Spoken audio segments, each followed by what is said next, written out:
what it gave us was a concrete focus for all kinds of space research. The scientific community felt strongly that the signal should not belong to anyone. And while they desperately needed better telescopes, most scientists wanted to avoid the politics of where the money came from, the US, the UN, or elsewhere. Finally, on the 13th of October 2001, Congress decided the matter with a huge reallocation of funds for extraterrestrial research. The money came from three bodies: NASA, the military, and the National Science Foundation.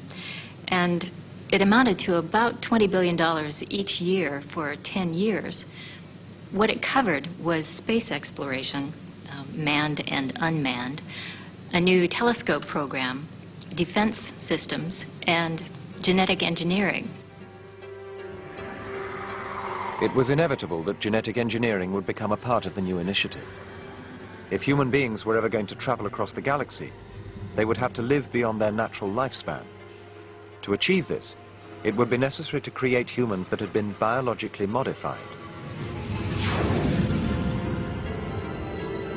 At a secret conference in November 2001, a group representing a range of disciplines, science, the arts, religion, philosophy, and the military, debated the moral and pragmatic implications of making contact with aliens.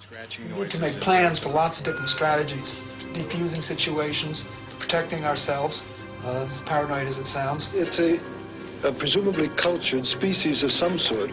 We've never found one before. We have never had the need to communicate with one before. And the goal is to find these people and communicate with them and find out something about their mode of intelligence and their mode of living their lives. Like the media, they too began to speculate on the appearance of the aliens.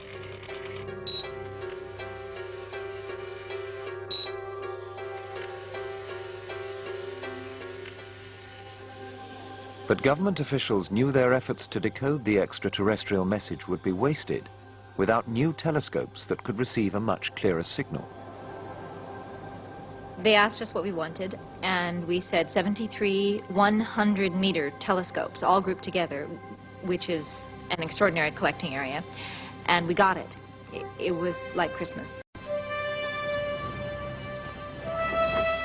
Prior to 1997 was only a few $1 million a year. It was just an extraordinary turnaround.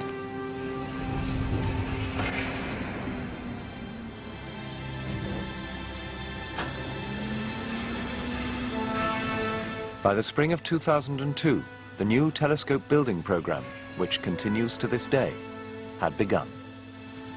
The European Union now also began construction of a telescope, as did Japan's massive SETI corporation. But these projects paled beside the US effort. And yet, across America, opposition was growing. Pay enough tax as it is already just to keep the economy going. I just want to see some results. You're listening to the Jack Bingley Show. Now, who's our next caller?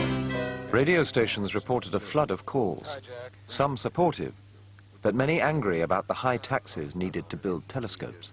See, what I wonder is how ordinary people aren't supposed to know. Just how stupid do they think we are? There hasn't been one shred of hard evidence to prove that these aliens actually exist, you know? Yet, we're supposed to and the government knows it. If you want to know what the government is really up to, just look at history.